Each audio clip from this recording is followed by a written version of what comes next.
నమస్తే, welcome to career times. నేను జ్యోత్స్న.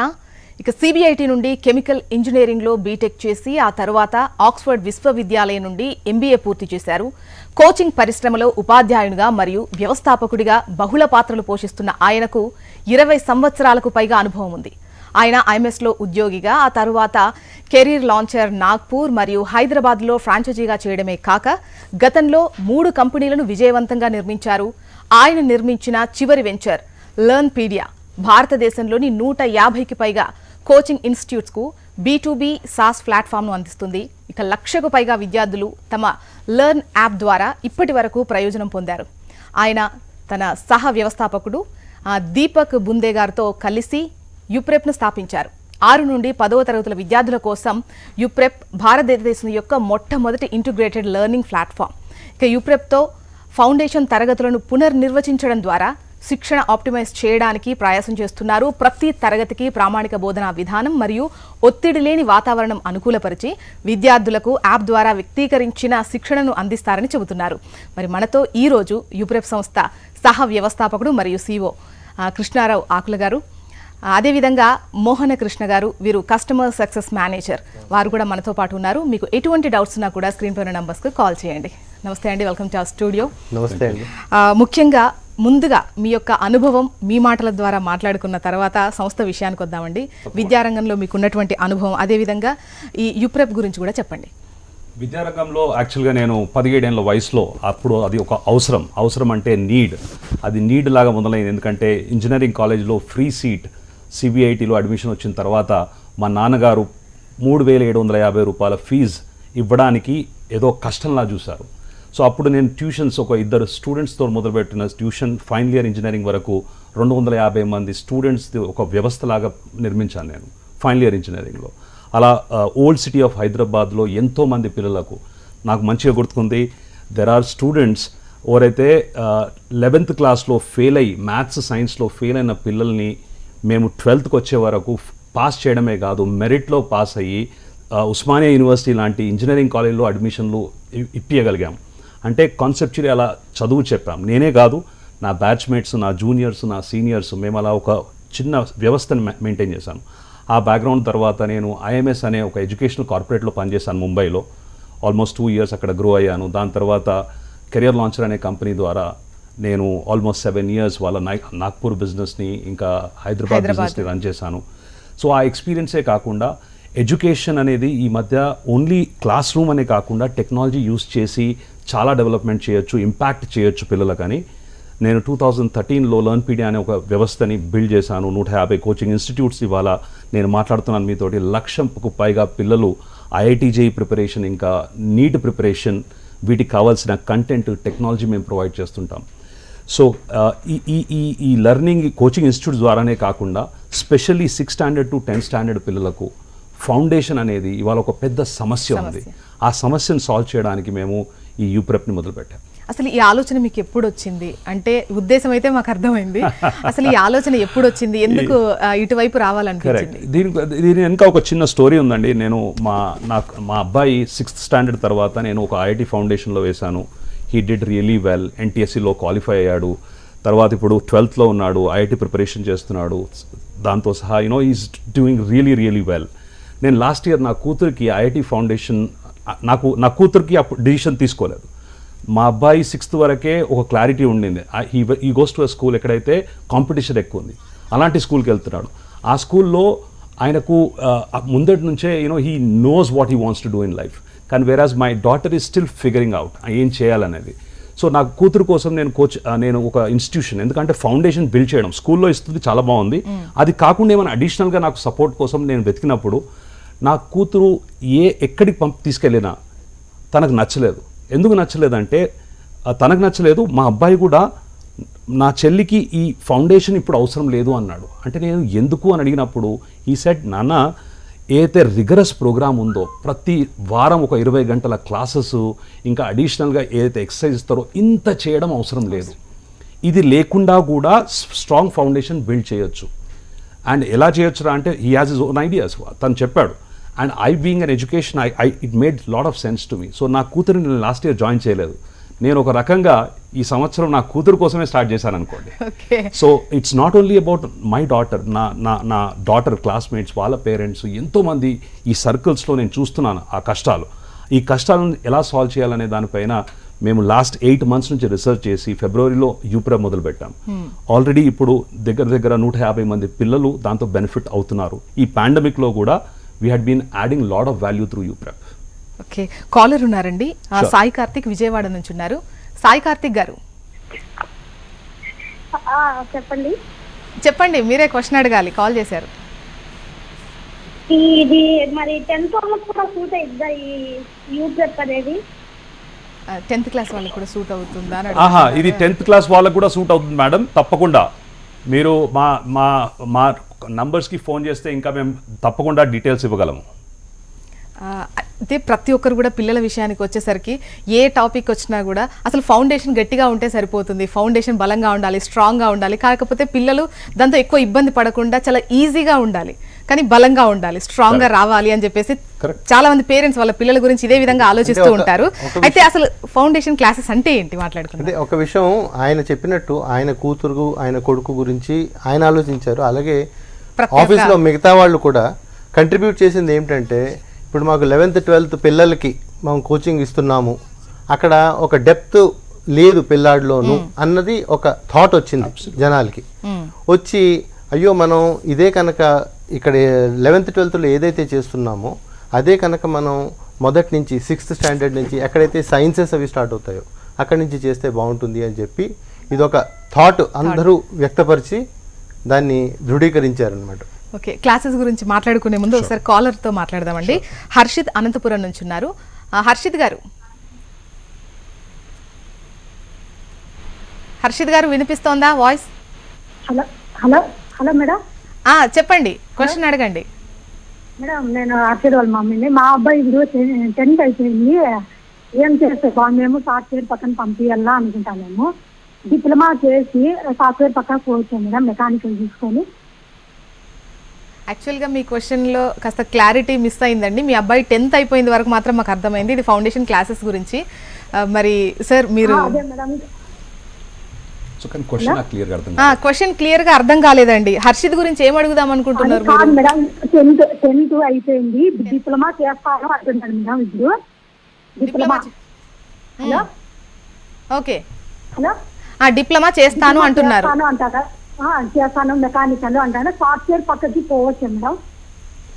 ఒకవేళ డిప్లొమా మెకానికల్ గా చేస్తూ సాఫ్ట్వేర్కి వెళ్ళే బదులు చెప్పండి. సో డిప్లొమా చేసి సాఫ్ట్వేర్ చేసే బదులు డిప్లొమాలో కంప్యూటర్ సైన్స్ పైన డిప్లొమా ఉంటుంది, ఐటీ పైన డిప్లొమా ఉంటుంది, అది చేసి సాఫ్ట్వేర్ సైడ్ వెళ్తే చాలా బెనిఫిట్ అవుతుంది. మెకానికల్ చేసి కోర్ ఇంజనీరింగ్ ఫీల్డ్లో వెళ్తే బాగుంటుంది. ఓకే, ఇక ఫౌండేషన్ క్లాసెస్ గురించి చెప్పండి. అసలు ఫౌండేషన్ క్లాసెస్ ఎలా ఉంటాయి ఏంటి? సో ఇప్పుడు జస్ట్ ఫస్ట్ ఫౌండేషన్ క్లాసెస్ ఎలా మొదలైంది? ఇప్పుడు మన హైదరాబాద్ లాంటి నగరంలో ఒకప్పుడు if you go back to 2000, ఒక 20 years బ్యాక్ తీసుకుంటే మన contribution to the entire country ఐఐటీస్లో ఎన్ఐటీస్లో తీసుకుంటే 7 to 8% ఉండేది. కానీ ఇవాళ మన కాంట్రిబ్యూషన్ ఎంటైర్ నేషన్లో ఐఐటీస్ నుంచి బయటకు వెళ్ళే పిల్లలు, ఎన్ఐటీస్ నుంచి బయటకు వెళ్ళే పిల్లలు ఆల్మోస్ట్ 30% ఆఫ్ ద స్టూడెంట్స్ మన రాష్ట్రాల నుంచి, అంటే మన ట్విన్ రాష్ట్రాలు తెలంగాణ తెలుగు రాష్ట్రాల నుంచి ఆల్మోస్ట్ 30% మొత్తం దేశంలో. సో ఇది ఎలా అయింది? ఎందుకంటే మన దగ్గర ఫౌండేషన్ అనే కాన్సెప్ట్ మొదలయ్యి ఆల్మోస్ట్ 95-96లో మొదలైంది. రామయ్య ఐఐటీజేఈ కోచింగ్ సెంటర్ కోసము ప్రిపేర్ అవుతూ పిల్లలు ఫౌండేషన్ అలా మొదలయ్యి there was a huge eco system that got created. కానీ ఎక్కడో ఇది క్రియేట్ అయ్యి ఎలా అయిపోయిందంటే దానికి ఒక ఫౌండేషన్కి ఒక వాల్యూ అంటూ లేకుండా అయిపోయింది. సో ఇవాళ అతిపెద్ద ప్రాబ్లం ఏంటంటే ఫౌండేషన్ ఎందుకు అవసరం అంటే స్కూల్లో ఒక బేసిక్ లెవెల్ వరకు బాగుంటుంది, స్కూల్లో మెమరీ నాలెడ్జ్ బేస్డ్ ఎడ్యుకేషన్ చాలా ఉంటుంది. వేరేస్ ఒక అండర్స్టాండింగ్ ఇంకా అప్లికేషన్ బేస్డ్ అయితే లెర్నింగ్ కావాలో పిల్లోడికి, ఒక ఒలింపియాడ్ టెస్ట్ క్లియర్ చేయడానికో, ఒక ఎన్టీఎస్సీ ఎగ్జామ్ క్లియర్ చేయడానికో, రేపు for him to be ready to prepare for any entrance, ఏ ఎంట్రన్స్ అయినా ప్రిపేర్ కావడానికి, స్ట్రాంగ్గా కావడానికి మ్యాథ్స్ సైన్స్ ఫౌండేషన్ ఉండడం చాలా అవసరం. సో అది మ్యాథ్స్ సైన్స్ ఫౌండేషన్ నుంచి అది ఐఐటి ఫౌండేషన్, మెడికల్ ఫౌండేషన్ అని అది ఒక పిల్లల మైండ్లో ఐఐటికే పోవాలి, డాక్టరే కావాలి అన్నది అయిపోయింది. So what we believe in is పిల్లలకు 6th నుంచి 10th వరకు మ్యాథ్స్ అండ్ సైన్స్లో ఇలాంటి ఫౌండేషన్ బిల్డ్ కావాలంటే ఆ ఫౌండేషన్ బేసిస్ పైన అబ్బాయి 10th క్లాస్, అబ్బాయి అయినా అమ్మాయి అయినా 10th క్లాస్ తర్వాత వాళ్ళు ఏదైనా కెరియర్ నిర్ణయం తీసుకోవాలంటే దానికి కావాల్సిన స్ట్రాంగ్ ఫౌండేషన్ వాళ్ళలో ఉండాలి. ఆ కాన్ఫిడెన్స్, ఆ ఎక్స్పోజర్ ఉండాలి. వాళ్ళు సొంతంగా డిసిషన్ తీసుకోగలగాలి. అది ఎప్పుడు తీసుకోగలరు? When they are good at what they are, like for maths, science, ఇంకా లాజికల్ ఆప్టిట్యూడ్, ఇంకా వరల్డ్ ఎక్స్పోజర్ అనేది, అంటే వాళ్ళ చుట్టూ జరుగుతున్న విషయాల గురించి మంచి ఎక్స్పోజర్ పిల్లల్లో ఉంటే వాళ్ళు తప్పకుండా మంచి కెరీర్ డిసిషన్స్ తీసుకోగలరు. సో దాన్ని మేము బిలీవ్ చేస్తాం. కాలర్ ఉన్నారండి, జ్యోతి ఖమ్మం నుంచి ఉన్నారు. జ్యోతి గారు అడగండి. జ్యోతి గారు క్వశ్చన్ అడగండి సార్ని. స్కూల్ మార్చాను, అయితే ఇప్పుడు ఐఐటికి ఎలా ప్రిపేర్ అవ్వాలి? అంటే ఏ సబ్జెక్ట్ మీరు ఎక్కువ కాన్సన్ట్రేషన్ పెట్టాలి? ఏ క్లాస్లో ఉన్నారండి? 9th class. ఓకే, సో నేనేమంటానంటే స్కూల్ మార్చవలసిన అవసరం లేదండి. నా లెక్క బట్టి ఏ స్కూల్లో ఉన్నా కూడా, స్కూల్ ఒకవేళ ఎగ్జిస్టింగ్ స్కూల్ మంచిగా ఉంటే మాత్రం స్కూల్లో ఉండి కూడా స్టూడెంట్స్ వాళ్ళు ఐఐటి ఫౌండేషన్ ప్రిపేర్ కాగలరు. దానికోసం వాళ్ళు చేయవలసింది ఏంటంటే వాళ్ళ స్కూల్లో ఉన్న syllabus, maths and science 9th ఉన్నప్పుడు 9th క్లాస్ సిలబస్ని బాగా చేస్తూ ఆ సిలబస్కి రిలేటెడ్ ఒక హయ్యర్ ఆర్డర్ ప్రాబ్లమ్ సాల్వ్ చేయడానికి ఎక్స్పోజర్ ఇస్తే చాలు. మీరు అది ఇవ్వగలిగితే మీరు ఒక సపరేట్గా ఫుల్ టైమ్గా గంటలు పంపించవలసిన అవసరం లేదు. ఇంట్లో కూర్చొని కూడా పిల్లలు ప్రిపేర్ కావచ్చు. ఒక వారాన్ని ఆన్ అ డైలీ బేసిస్ గంటన్నర ఇంట్లో కూర్చొని కూడా ఐఐటి ఫౌండేషన్ ప్రిపేర్ కావచ్చు. అయితే జ్యోతి ఏ డెసిషన్ తీసుకోవాలో దాంట్లో పక్కగా ఉన్నారు, బట్ ఏ విధంగా వెళ్ళాలి అన్నటువంటి గైడెన్స్ మిస్ అయినట్టు అనిపిస్తుంది. కాలర్ ఉన్నారండి, సురేష్ గారు మంచిర్యాల నుంచి ఉన్నారు. అండ్ సురేష్ గారు, హలో. సురేష్ గారు మీ క్వశ్చన్ అడగండి, మీ డౌట్ ఏంటో అడగండి. హలో సార్, నమస్తే సార్. నమస్తే అండి. హలో, నమస్తే, చెప్పండి సార్. ఇప్పుడు నేను బీటెక్ మెకానికల్ చదువుతున్నాను సార్. ఓకే. నేను ఏరోస్పేస్ ఇంజనీరింగ్ చేయాలనుకుంటున్నాను ఎంటెక్ లో. దానిలో డాక్టరేట్ సంపాదించాలనుకుంటున్నాను. నాకు దాని కాకుండా ఇంకా ఆల్టర్నేట్ రూట్స్ చెప్పగలరా? మాస్టర్, ఇది మనము ప్రస్తుతం మాట్లాడేది ఫౌండేషన్ గురించి కాబట్టి maybe it is not the right forum. మేము మీకు ఆన్సర్ చేయడం అంత మంచిది కాదేమో. మీరు కనుక మా నెంబర్కి ఫోన్ చేసి మమ్మల్ని అడిగితే we can probably guide you better. Okay, ఇక ముఖ్యంగా ఇంతకుముందు మీరు చెప్పినప్పుడు 30% పీపుల్ ఇక్కడ 2 తెలుగు రాష్ట్రాల నుంచే వెళ్తున్నారు అన్నటువంటి క్రమంలో ఇక్కడ ముఖ్యంగా ఎదురవుతున్నటువంటి 3 ప్రధాన టాస్క్లు, సవాళ్లు ఏంటాయండి? షూర్. యాక్చువల్గా ఈరోజు ఫౌండేషన్ అనే మాటతో, ఐఐటి ఫౌండేషన్ అనే మాటతో, మెడికల్ ఫౌండేషన్ అనే మాటతో హైదరాబాద్ లాంటి నగరంలో కనీసం ఒక 100 కోచింగ్ ఇన్స్టిట్యూట్స్ ఉన్నాయి. సో ప్రతి కార్నర్లో కోచింగ్ సెంటర్స్ ఉన్నాయి. కానీ అక్కడ నిజంగా అంటే యాక్చువల్గా ఐఐటి ఫౌండేషన్ అవుతుందా అనేది ఒక పెద్ద క్వశ్చన్ మార్క్. అండ్ ఇందులో అతిపెద్ద ప్రాబ్లం ఏంటంటే ఈరోజు స్టూడెంట్స్ ఫేస్ చేస్తుంది ఏంటంటే ఇన్కన్వీనియన్స్ ఎలాంటిది అంటే, ఇప్పుడు స్కూల్కి వెళ్తాడు స్టూడెంట్. సో ఐఐటి ఫౌండేషన్కి వెళ్ళాలంటే పొద్దున ఎర్లీ మార్నింగ్ లేచి 4:45కి 5 o'clock ఒక కోచింగ్కి వెళ్ళాలి. ఒక 2 hours పరిగెత్తుకుంటూ కోచింగ్కి వెళ్తారు, లేదా పేరెంట్స్ తీసుకెళ్ళి డ్రాప్ చేస్తారు, మళ్ళీ అక్కడి నుంచి స్కూల్కి వెళ్ళాలి. లేదా కొంతమంది స్కూల్ అయిపోయిన తర్వాత ఈవినింగ్ ట్యూషన్కి వెళ్తారు, కోచింగ్ క్లాసెస్కి, ఐఐటి ఫౌండేషన్ క్లాసెస్ అని. ఎవరైతే ఇవన్నీ చేయదలుచుకోలేదో వాళ్ళు ఇలాంటి ఇన్స్టిట్యూషన్లలో పెడుతున్నారంటే అక్కడ పొద్దున 8 o'clock మొదలైతే రాత్రి 8 గంటల వరకు అవుతుంది. So in this entire process ఒక స్టూడెంట్కి కావాల్సిన హోలిస్టిక్ డెవలప్మెంట్ అనేది ఆగిపోతుంది. మంచి స్కూల్స్ ఉన్నాయి మన దగ్గర, చాలా మంచి స్కూల్స్ ఉన్నాయి. మొత్తం ఏ రాష్ట్రంలో అంటే మన 2 రాష్ట్రాలలో ప్రతి స్కూల్ బాగుంటుంది. స్కూల్ అనేది మనకు బేసికల్గా మ్యాథ్స్, సైన్స్, సోషల్ అన్ని సబ్జెక్ట్సే కాకుండా ఒక స్కూల్ మనకు ఒక పర్సనాలిటీ బిల్డ్ చేస్తుంది. అంటే స్టూడెంట్ స్కూల్ ఎడ్యుకేషన్ పైన కూడా ఇంపార్టెన్స్ ఇవ్వాలి. దాంతో సహా ఈ అడిషనల్ ఫౌండేషన్ చేయడానికి స్టూడెంట్కి కొంచెం టైం అవసరం. ఎంత అని మీరు అడిగారు అనుకోండి, 1.5 hour కంటే ఎక్కువ అవసరం లేదు. ఆ 1.5 hour ఇవ్వగలగాలి చాలు. దాని బదులు స్టూడెంట్స్ దానిపైనే ఫోకస్ చేయడానికి తన బేసిక్ లెర్నింగ్ స్కూల్ నుంచి ఏదైతే అవుతుందో అది మిస్ అవుతున్నారు. ఆ హోలిస్టిక్ డెవలప్మెంట్ అనేది మిస్ అవుతున్నారు. అండ్ ఐ థింక్ ఈ balancing of competitive preparation like IIT foundation అన్నా, మెడికల్ ఫౌండేషన్ అన్నా, ఏ జనరల్ ఫౌండేషన్ అయినా ఆ ఫౌండేషన్ బిల్డ్ చేయడం, స్కూల్ ఈ బ్యాలెన్సింగ్ చేయడం అనేది అతిపెద్ద సమస్య. ఆ సమస్యని సాల్వ్ చేయడానికే యూపే అయితే మీ పుట్టింది. దగ్గర ఎటువంటి పరిష్కారం ఉందో మాట్లాడుకుందాం అండి. బట్ అంతకన్నా ముందు కాలర్ ని తీసుకుందాం. నందిని హైదరాబాద్ నుంచి ఉన్నారు. నందిని గారు చెప్పండి మ్యామ్. చెప్పండి, మీరు ఏ క్వశ్చన్ అడగాలనుకుంటున్నారో అడగండి. Good evening, sir. I am Nandini from Kachigura, Hyderabad. I've taken BPC inter first year. Hello? Yes, go ahead. Inter first year BiPC తీసుకున్నాను. ఫస్ట్ ఇయర్ అయిపోయింది, మంచి మార్క్స్ వచ్చినాయి. సెకండ్ ఇయర్ కానీ ఇప్పుడు లాక్డౌన్ వల్ల స్టడీస్ అక్కడ అయితలేవు. ఇప్పుడు ఫోన్ కూడా లేదు అవైలబుల్. ఇప్పుడు నెక్స్ట్ ఇయర్ నీట్ ఎంసెట్ ఉంటుందా ఉండదా, ఇప్పుడు ఎట్లా చదవాలి? ఓకే, సో ఒకటి ఉంటదా ఉండదా అన్నది పక్కన పెడితే ఎలా చదవాలన్నది వరకు మీరు సో నేను తీసుకోండి. ఉంటదా ఉండదా అనేది మాత్రం నేను చెప్పలేను, కానీ డెఫినెట్ గా ఎలా ప్రిపేర్ కావాలో మాత్రం తప్పకుండా చెప్పగలను. ఇవాళ I mean in the sense ఈ లాక్డౌన్ గురించి చక్కగా చదువైతలేదు అంటున్నా. నేనేమంటానంటే లాక్డౌన్ గురించి ఇంకా చక్కగా కావాలి చదువు. ఎందుకంటే పొద్దున్న నుంచి రాత్రి వరకు 24 hours టైం ఉంది. నువ్వు పర్సనల్గా నీ కోసం తినడానికి, పడుకోవడానికి, మిగతా ఎంటర్టైన్మెంట్ కోసం 10 గంటలు ఇచ్చినా నీ దగ్గర 14 గంటలు ఉన్నాయి. నేనేమంటా 14 గంటల నుంచి 8 గంటలు మాత్రం కూడా మీరు కన్సిస్టెంట్గా రోజు చదువుకోవడానికి ఇస్తే ఐ థింక్ ఇవాళ రేపు ఆన్లైన్లో రిసోర్సెస్ చాలా ఉన్నాయి, టెక్నాలజీ అవైలబుల్ ఉంది, కంటెంట్ అవైలబుల్ ఉంది. ఈ సపోర్ట్ సిస్టమ్ తీసుకొని ప్రిపేర్ చేయడం చాలా ఈజీ. రాదర్ ఇప్పుడు నేను నా ఎక్స్పీరియన్స్ మా అబ్బాయితోటే చెప్పగలను. మా అబ్బాయి 12th ఉన్నాడు. హీ సేయింగ్ హిజ్ ఎఫిషియన్సీ, తన చదువుకునే విధానం లాస్ట్ 6 monthsలో అయితే 5 monthsలో అయితే అయిందో దట్ నెవర్ హ్యాపెండ్ అంతకంటే ముందు. సో ఎఫెక్టివ్ అవుతుంది, ఇప్పుడు కొంచెం ఆడుకోవడానికి టైం దొరుకుతుంది. So lot of things. Next caller Rani Vijayawada నుంచి ఉన్నారండి. రాణి గారు. హలో రాణి గారు అడగండి, మీ క్వశ్చన్ ఏంటో. హలో నమస్తే సార్. నమస్తే, హలో, చెప్పండి అమ్మా. మా పాప 10th క్లాస్ అండి ఈ సంవత్సరం. షూర్ మేము ఐఏఎస్ చదివిద్దాం అనుకుంటున్నాము. షూర్. దానికి అంటే తర్వాత నెక్స్ట్ 10th క్లాస్ ఇంటర్ లో ఏ కోర్స్ తీసుకోవాలి ఏంటి అని కనుక్కుందామని చేసామండి. గుడ్. సో టాపిక్ కాదు కానీ మళ్ళీ కూడా నేను మీకు జవాబు ఇస్తాను. బేసికల్గా 10th అయిన తర్వాత ఇప్పుడే ఆల్రెడీ ఒకవేళ స్టూడెంట్ క్లియర్ ఉన్నారు ఐఏఎస్ ప్రిపేర్ అయిదామని. సో ఐఏఎస్ ప్రిపేర్ కావడానికి 11th 12thలో ఏ సబ్జెక్ట్ తీసుకోవాలనేది ఇంపార్టెంట్ కాదు.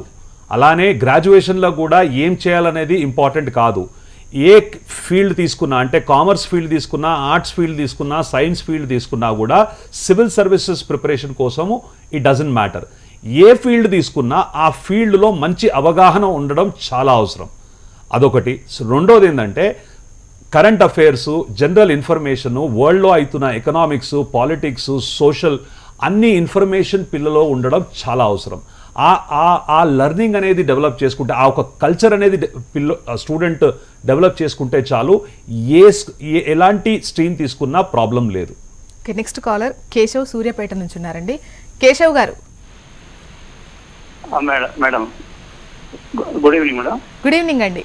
చెప్పండి, అడగండి క్వశ్చన్. మేడం ఇది మా పాప 6th క్లాస్ అవుతున్నది. హలో చెప్పండి సార్. వినిపిస్తోందండి. మీ పాప 6th క్లాస్ చదువుతున్నారు. మా పాప 6th క్లాస్ అవుతున్నది శ్రీ చైతన్య స్కూల్లో. అయితే ఫౌండేషన్ అనేది ఇక్కడ మాకు ఇంకా కరెక్ట్ సరిపోవట్లేదు. ఇక్కడ మేము చెప్పే విధానం కూడా కరెక్ట్గా అనిపించట్లేదు. ఇంకా కొద్దిగా మనకి ఇది ఎంతవరకు ఉపయోగపడుతుంది సార్? ఇది చాలా ఉపయోగపడుతుందండి మీకు. మా ప్రోగ్రామ్ చాలా సింపుల్గా వారానికి 4.5 hours క్లాసెస్ ఉంటాయండి. 1.5 hour ఎవ్రీ ఈవినింగ్ ఉంటుంది. ప్రస్తుతం ఆన్లైన్ క్లాసెస్ ఉన్నాయి. సో ఈ సంవత్సరం మాత్రం డెఫినెట్గా అన్ని ఆన్లైన్ క్లాసెసే ఉంటాయి. మేమైతే నెక్స్ట్ ఇయర్ గురించే ఫిజికల్ క్లాసెస్ ఆలోచిస్తున్నాము. ప్రస్తుతం మాత్రం ఆన్లైన్ క్లాసెస్ రోజు 1.5 hour ఈవినింగ్ క్లాసెస్ ఉంటాయి ఫర్ 3 days a week. అంటే 4.5 hours classes plus continuous support system. మాది ఒక మంచి లెర్నింగ్ యాప్ ఉంది, అడాప్టివ్ లెర్నింగ్ యాప్ ఉంది. ఆ యాప్ ద్వారా there is a lot of gap that students have. ఆ గ్యాప్ని ఫిల్ చేయడానికి మంచి ఎకోసిస్టమ్ ఉంది. మేము అది బిల్డ్ చేసాము. ఆ ఎకోసిస్టమ్ని మీరు యూజ్ చేయొచ్చు. అంటే స్టూడెంట్కి కావాల్సిన ప్రతి కాన్సెప్చువల్ వీడియో, అంటే మీరు ఒక టాపిక్ తీసుకుంటే ఫర్ ఎగ్జాంపుల్ క్వాడ్రాటిక్ ఈక్వేషన్స్ అని 10th standard ఒక టాపిక్ తీసుకుంటే అందులో 5 కాన్సెప్ట్లు ఉన్నాయి. ఆ 5 కాన్సెప్ట్లు మంచిగా అర్థం చేయిస్తూ దానిపైన క్వశ్చన్స్ చేయడానికి, ప్రాక్టీస్ చేయడానికి ఒక మంచి ఎకోసిస్టమ్ బిల్డ్ చేసాం. అడాప్టివ్ ఎకోసిస్టమ్ బిల్డ్ చేసాం. ఆ ఎకోసిస్టమ్ని యూజ్ చేసి మీరు డెఫినెట్గా బెనిఫిట్ కావచ్చు. మీరు మా ఆఫీస్ నెంబర్స్కి కాల్ చేయండి. మీకు డీటెయిల్గా ఇన్ఫర్మేషన్, ఇంకా మీరు మా ప్రోగ్రామ్ని ఎక్స్పీరియన్స్ చేయడానికి మేము 4 ఫ్రీ క్లాసెస్ కూడా ప్రొవైడ్ చేస్తాం. ఓకే, కాలర్ ఉన్నారండి యాదగిరి హైదరాబాద్ నుంచి. Sure. యాదగిరి గారు, యాదగిరి గారు మీరు టీవీ వాల్యూమ్ తగ్గించి డైరెక్ట్ గా మీ క్వశ్చన్ ఏంటో అడగండి. Good evening madam. Sir good evening sir. Good evening. Good evening. Okay, thank you madam. Sir మా బాబు పేరు విశ్వనాథ్ సార్. సో 10th చదువుతున్నాడు, ఆన్లైన్ క్లాస్ లో చదివిస్తున్నాం సార్. అతను ఏమో మా బాబు ఏమంటారంటే 10th క్లాస్ ఇప్పుడు ఆన్లైన్ లో జరిగేటివి మాకు ఎగ్జామ్ లో రావు, అంత పర్టికులర్ చెప్పట్లేదు అని అంటున్నారు సార్. ఓకే, సో మీ ప్రశ్న ఏంటండి? యాక్చువల్గా నాకు తెలిసి యాదగిరి గారు ప్రస్తుతం ఈ లాక్డౌన్ టైం వల్ల ముఖ్యంగా ఫిజికల్ క్లాసులు అయితే జరగట్లేదు కదండి, ఆన్లైన్ వాటికి సంబంధించి మేబీ దీనికి సంబంధించిన క్వశ్చన్ కాదు, ఆన్లైన్లో వచ్చినటువంటి క్వశ్చన్స్ మనకి ఎగ్జామ్లో రావు, చూడడం అవసరం లేదని చెప్పారంట వాళ్ళ అబ్బాయి. అయితే ఇది చూస్తుంటే వాళ్ళకి చాలా మంది కూడా ఫౌండేషన్ క్లాసెస్ అంటే ఒక అవగాహన వచ్చింది, వాళ్ళను స్ట్రాంగ్ బిల్డప్ ఏ విధంగా జరుగుతుంది అని అంటే చక్కగా చెప్పారు. అయితే ఒకటండి, ఎప్పుడు పిల్లలకు ఈ ఫౌండేషన్ క్లాసెస్కి ఎక్స్పోజ్ చేయాలి అంటే ఏ టైంలో అనేది చాలా మంది తల్లులకు వచ్చిన క్వశ్చన్ ఇప్పుడు. షూర్. సో బేసికల్గా ఒక ఫౌండేషన్ అనేది లాట్ ఆఫ్ పేరెంట్స్ జనరల్గా ఏమవుతుంది, పిల్లలు nursery, UKG, first standard, second standard, parents ఒక తల్లి, ఒక generally she a housewife, ఒక తల్లో తండ్రో వాళ్ళు సపోర్ట్ చేస్తారు. ఎప్పటి వరకు సపోర్ట్ చేస్తారు? 2nd class, 3rd class, maximum 5th class. The moment పిల్లోడు 6th క్లాస్కి వచ్చే వరకు డిఫికల్టీ లెవెల్ కొంచెం పెరుగుతుంది, పేరెంట్స్కి వాళ్ళ సబ్జెక్ట్తో టచ్ మిస్ అవుతుంది. ఆ టచ్ ఫిల్ చేయడానికి వాళ్ళు ఏదో ఇక్కడక్కడ ఏదో సపోర్ట్ సిస్టమ్ వెతుకుతుంటారు. So I think 6th standard is a right time to start foundation. నేను మాట్లాడుతుంది ఐఐటి ఫౌండేషన్ కాదు, నేను మాట్లాడుతుంది మెడికల్ ఫౌండేషన్ కాదు, నేను మాట్లాడుతుంది మంచి ఫౌండేషన్ మ్యాథ్స్లో, సైన్స్లో పిల్లలలో స్ట్రాంగ్ ఫౌండేషన్ బిల్డ్ చేయడం, లాజికల్ యాప్టిట్యూడ్ బిల్డ్ చేయడం, అనలిటికల్ థింకింగ్ బిల్డ్ చేయడం, క్రియేటివ్ థింకింగ్ బిల్డ్ చేయడం. ఈ ప్రాసెస్ ఏతుందనేది ఈ ప్రాసెస్ 6th స్టాండర్డ్లో మొదలు పెడితే బాగుంటుంది. ఎందుకంటే మేజర్గా పిల్లలలో డెవలప్మెంట్ లెర్నింగ్ అనేది 0 to 15 years మధ్యన మేజర్ లెర్నింగ్ అవుతుంది. 80% పిల్లల బ్రెయిన్ డెవలప్ అయ్యేది ఈ 0 to 15లోనే. స్పెషలీ ఇక్కడ పిల్లలు హై స్కూల్కి వచ్చినప్పుడు 6th స్టాండర్డ్ నుంచి అంటే అర్థమైంది ఒక టిపికల్గా 10-11 years నుంచి తీసుకొని మీరు 15 years వరకు, that is a place where in వాళ్ళు కొంచెం డీవియేట్ అయ్యే ఛాన్సెస్ కూడా ఉంటాయి. సో ఈ టైంలో మంచి ఫౌండేషన్ ఇచ్చి వాళ్ళకు ఒక మంచి అప్రోచ్, సెల్ఫ్ లెర్నింగ్ అప్రోచ్ పిల్లలలో ఇవ్వగలిగితే చాలా డెవలప్ అవుతారు పిల్లలు. కాలర్ ఉన్నారండి శ్రీధర్ రెడ్డి సూర్యాపేట నుంచి. శ్రీధర్ రెడ్డి గారు. మేడం. శ్రీధర్ రెడ్డి గారు చెప్పండి, మీ డౌట్ సందేహం ఏంటో అడగండి.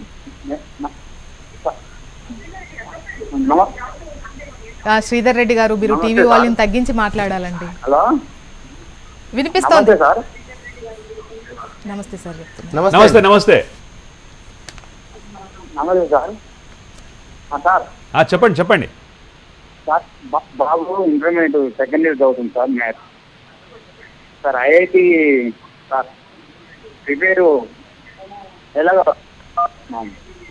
ఓకే, ఐఐటి ప్రిపరేషన్ గురించి అడుగుతున్నారు. మీరు ఏదైతే చెప్పారంటే 6th నుండి 10th వరకు 8th వరకు ఏ విధంగా ఉండాలంటే ముఖ్యంగా మీరు ఇది కాదు, లాజికల్ ఆప్టిట్యూడ్ ఏ విధంగా మెయింటైన్ చేయాలి అనేది మీరు చెప్తున్నారు. బట్ ఫౌండేషన్ అనగానే ఆల్మోస్ట్ అందరి ఆలోచనలు అటువైపే వెళ్తున్నాయి. అంటే కృష్ణ గారు చెప్పిన ఒక పాయింట్కి ఒక పాయింట్ యాడ్ చేద్దాం అనుకుంటున్నాను. ఏ క్లాస్ నుంచి ఏ తరగతి నుంచి మొదలెట్టాలి అన్నారు కదా, అది ఆయన చెప్పిన దానిలో ఇంకో లాజిక్ కూడా ఏమిటంటే 5th క్లాస్ వరకు పిల్లలు చక్కగా ఆడుతూ పాడుతూ మంచిగా ఏమీ టెన్షన్ లేకుండా చదువుకోవాలి. అది జనరల్గా ఎన్సీఆర్టీ వాళ్ళు చెప్పేది అవంతా. అదేవిధంగా 6th క్లాస్ నుంచి ఏమిటంటే కొంచెం సైన్సెస్ ఇవి స్టార్ట్ చేస్తారు స్కూల్లో. అందుకని ఆ 6th క్లాస్ నుంచి చేసినప్పుడు వాటి కాన్సెప్ట్స్ కనుక క్లారిఫై చేస్తే పిల్లకి కానీ ఆ ఇంట్రెస్ట్ పుడుతుంది. ఓ నాకు ఇది అర్థమైంది, నేను దీనిలో ఇంకా చదవాలి, ఇంకా నేర్చుకోవాలి అన్న తపన వస్తుంది. ఆ తపన వల్ల అప్పుడు వాళ్ళు ఇంకా ముందుకెళ్తారు. అండ్ ఇది ఉత్తి సైన్సెస్ గురించి అని కాదు, సైన్సెస్ మ్యాథ్స్ నేర్చుకున్నప్పుడు వాళ్ళు లా వెళ్ళనివ్వండి, మార్కెటింగ్ వెళ్ళనివ్వండి, ఎక్కడికి వెళ్ళనివ్వండి, ఆ లాజిక్ అన్నది పనికి వస్తుంది. మ్యాథ్స్లో ఉన్న లాజిక్ ముఖ్యంగా ఈ తరగతుల్లో ఉన్నట్టయితే మీరు అన్నట్టు డివేట్ అవ్వకుండా కూడా ఒక రైట్ వేలో వెళ్తారు. అండ్ నాకు ఇక్కడ ఎంకేయూయో పెడగాలజీ, ఓకే, యాక్చువల్గా అది ఏంటో కూడా నేను ఫస్ట్ టైం వినడం. ఓకే, సో అది నాకు ఇంట్రెస్టింగ్ వర్డ్ అనిపించింది. అసలు ఏంటది అనేది. సో ఇది మా ఎంకేయూఏ పెడగాజీ అనేది మా పెటెంటెడ్ పెడగాజీ. అంటే మేము యూప్రెప్లో ఒక పర్టికులర్ పెడగాజీ డిఫైన్ చేసాం. ఎందుకంటే జనరల్గా ఏమవుతుందంటే చాలా కోచింగ్ ఇన్స్టిట్యూట్స్లలో స్టాండర్డైజ్డ్ కాంటెంట్ అనేది ఉండదు. అంటే ఇప్పుడు ఒక కోచింగ్ ఇన్స్టిట్యూట్లో ఒక మంచి టీచర్ ఎక్స్ ఉన్నాడు అనుకోండి, ఆ ఎక్స్ టీచర్ చెప్తే మాత్రమే క్లాస్ బాగుంటుంది. అదే X1నో X2నో X3నో X4 X100th టీచర్ చెప్పే వరకు ఆ కాన్సెప్ట్ ఆ విధంగా చెప్పలేరు. ఎందుకు చెప్పలేరు? ఎందుకంటే కాంటెంట్ స్టాండర్డ్ లేదు కాబట్టి. సో మేము యూప్రెప్లో ఏం చేసామంటే ఒక MKUA పెడగాజీ అనేది ఒక స్టాండర్డైజ్డ్ పెడగాజీ తయారు చేసాం. ఏంటంటే ఇప్పుడు ఏ కాన్సెప్ట్ అయినా, ఇప్పుడు నేను ఒక చిన్న స్టోరీ చెప్తాను మీకు తొందరగా. నేను ఫస్ట్ ఇయర్ ఇంజనీరింగ్లో ఉన్నప్పుడు నా దగ్గర ఒక స్టూడెంట్ వచ్చాడు, 11th స్టాండర్డ్లో మ్యాథ్స్ ఫెయిల్ అయిన స్టూడెంట్ వచ్చాడు. కానీ అదే స్టూడెంట్ 12th స్టాండర్డ్కి వచ్చే వరకు ఇంప్రూవ్మెంట్ ఎగ్జామ్లో, అంటే సప్లిమెంటరీ ఎగ్జామ్లో అబ్బాయికి 150కి 147 మార్కులు వచ్చాయి. ఆ అబ్బాయి he went on to do engineering, Osmania university నుంచి పోయి ఇంజనీరింగ్ చేయగలిగాడు. అంటే అర్థం ఏంటి? ఆ అబ్బాయి 11th ఫెయిల్ ఎందుకు అయ్యాడు, తర్వాత పోయి ఇంజనీరింగ్ కాలేజ్ చేయగలిగాడు. ఎందుకు చేయగలిగాడంటే చెప్పే విధానం. మేము ఎప్పుడైతే అప్పుడు మ్యాథ్స్ ఎలా చెప్పేవాళ్ళం అంటే బేసికల్గా ఒక కాన్సెప్ట్ని మంచిగా ఎక్స్ప్లెయిన్ చేసి ఆ కాన్సెప్ట్ బేసిస్ పైన ఒక 10 ప్రాబ్లమ్స్ మనం పిల్లోడికి నేర్పిస్తే ఆ ప్రాబ్లమ్స్ బేసిస్ పైన స్టూడెంట్స్ సొంతంగా ఒక 100 ప్రాబ్లమ్స్ చేయగలగాలి. సో ఇలా చేయగలగడానికి మేము ఒక స్ట్రక్చర్ బిల్డ్ చేసాం. దాన్నే MKUA పెడగాజీ అంటాం మేము. అక్కడ M అంటే మెమరీ, K అంటే నాలెడ్జ్, U అంటే అండర్స్టాండింగ్, A అంటే అప్లికేషన్. మెమరీ నాలెడ్జ్ తోటి ఒక school level, board level question solve చేయొచ్చు. వేరాజ్ అండర్స్టాండింగ్ అండ్ అప్లికేషన్ అనేది చాలా బాగుంటే స్టూడెంట్ ఎలాంటి డిఫికల్టీ లెవెల్ క్వశ్చన్ అయినా సాల్వ్ చేయగలడు. ఇది మేము ఒక స్ట్రక్చర్ బిల్డ్ చేసాం. ఆ స్ట్రక్చర్ని కంటెంట్ ద్వారా, అదే కంటెంట్ ఒక టీచర్ ద్వారా పిల్లలకు డెలివర్ చేయిస్తున్నాం. ఓకే, పెడగాజీ అంటే బోధనా విధానం అండి. ఓకే, ఇన్ సింపుల్ టర్మ్స్ ఒక విధంగా అక్రిడిటేట్ అయింది. యూప్రెప్ అక్రిడేషన్. మా ప్రతి ఫ్యాకల్టీ యూప్రెప్ సర్టిఫైడ్ ఫ్యాకల్టీ మాత్రమే క్లాసులు చెప్తారండి. Okay, thank you very much అండి. అసలు ఫౌండేషన్ క్లాసెస్ అంటే ఏంటి, గంటలు తరబడి ఉండి వాళ్ళ స్వేచ్ఛను హరించి వాళ్ళకి స్ట్రాంగ్ ఫౌండేషన్ అనేది రాదు. చాలా తక్కువ టైంలో వాళ్ళకి చక్కటి ఫౌండేషన్ ఇవ్వచ్చు. అదేవిధంగా మీరు అనుకున్నటువంటి ఫౌండేషన్ కాదు, ఇది ఒక లాజికల్ యాప్టిట్యూడ్ డెవలప్ చేయడం అని చెప్పేసి చాలా చక్కగా వివరించారు. And thank you very much Krishnarao garu and Mohana Krishna garu. Thank you very much. Thank you very much అండి. ఇది వాళ్ళ కెరీర్ టైమ్స్ చూస్తూ